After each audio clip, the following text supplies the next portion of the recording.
I don't wanna go to school tomorrow, I can study.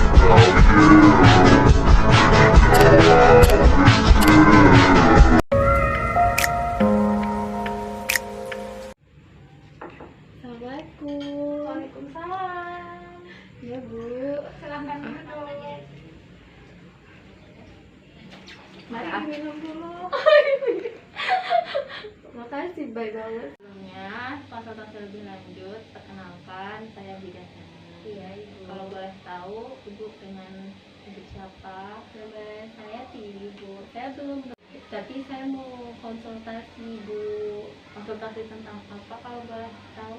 tentang keputihan Bu. Jadi saya ngalami keputihan yang berturut-turut gitu. Jadi saya mau nanya sama Ibu gitu. Keputihan itu berbahaya nggak sih? Oh, keputihan yang berturut-turut itu emang satu hal yang wajar. Mungkin sebelum haid mungkin keluar atau setelah haid juga itu hal yang wajar. Keputihan itu tidak berbahaya kalau keputihan itu normal. Kan ada keputihan normal. Ayo Bu, kan keputihan normal dan abnormal. Iya. Kalau yang normal dan abnormal itu gimana ya Bu? Tolong jelasin Iya. dong Bu. Saya jelaskan, keputihan normal itu keputihan yang lengket, yang berwarna putih dan tidak berbau. Itu keputihan normal, kayak seperti lendir ingus gitu tapi warna putih, kayak putih susu Oh, berarti gitu. kalau yang abnormal itu yang berbahaya jenisnya ya? Kalau yang normal itu kalau diginiin tuh masih elastis gitu, masih bisa diginiin. Kecuali berbahaya, bisa menyebabkan ini juga sulit hamil.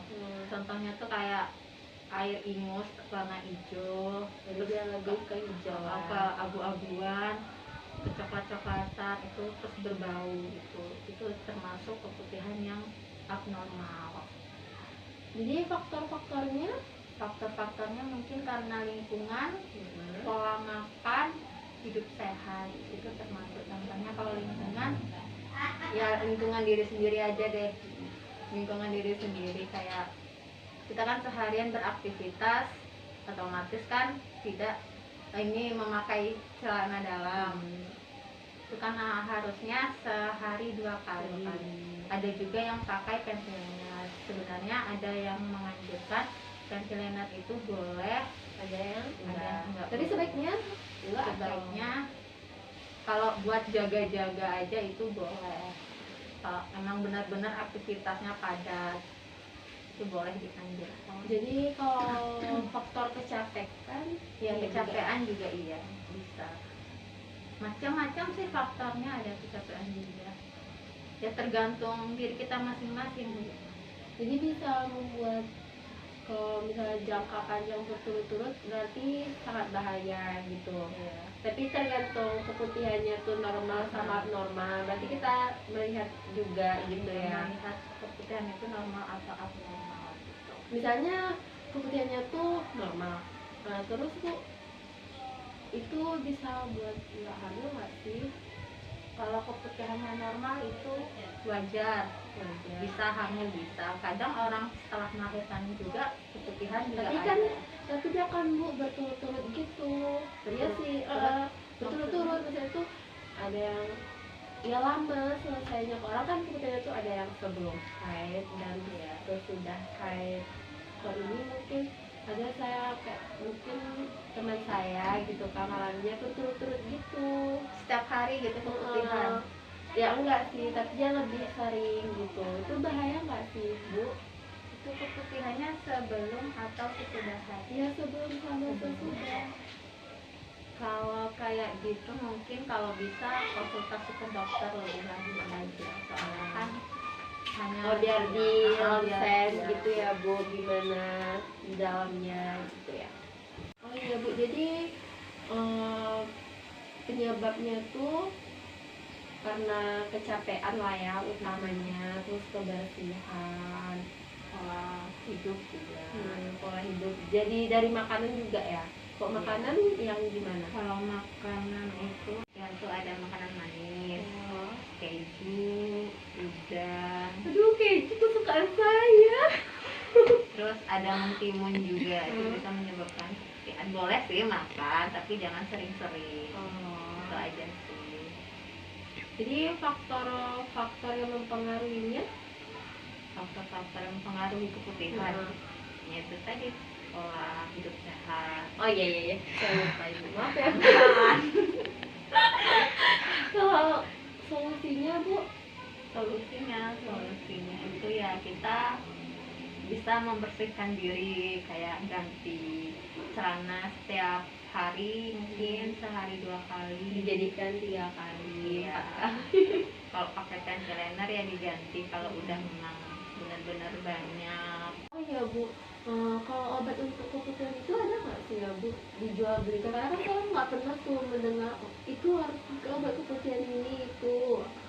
Nggak ada sih kak sebenarnya obat keputihan, yang ada tuh kita mencegahnya, yaitu ya tadi bersihkan secara rutin, penggunaannya diganti tiap saat kalau emang udah benar-benar banyak keputihannya. Terus hindari pemakaian pewangi kayak yang dijual beli di Ya itu nggak iya, disaranin nggak ya bu, disarankan. kalau di dunia kesehatan itu nggak disaranin. ya karena kan itu berbahan kimia, takutnya iritasi pada vagina, itu juga memicu pada keputihan.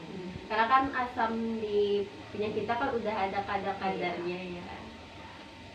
Oh, jadi emang nggak ada obat yang dianjurkan, Tidak ada. Adanya dengan kita mencegah diri kita sendiri. Kita mau nggak berubah agar keputihan kita tuh tidak ada lagi.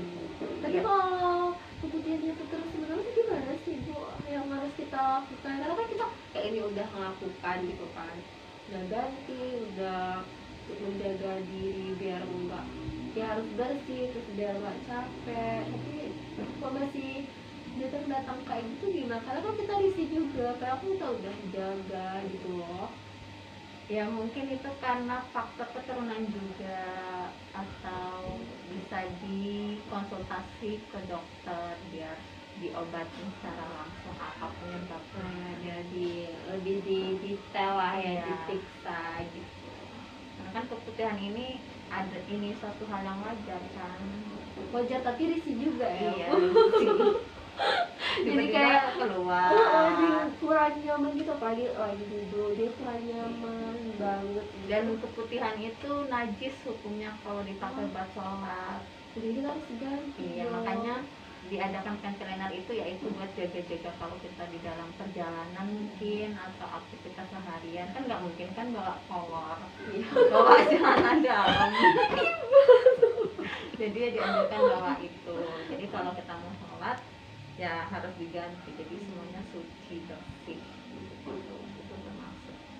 Oh jadi yang kalau yang di abnormal itu berarti yang udah berbahaya ya. Iya, yang udah berbahaya, yang harus diwaspadai, dan itu harus konsultasi ke dokter gitu kan.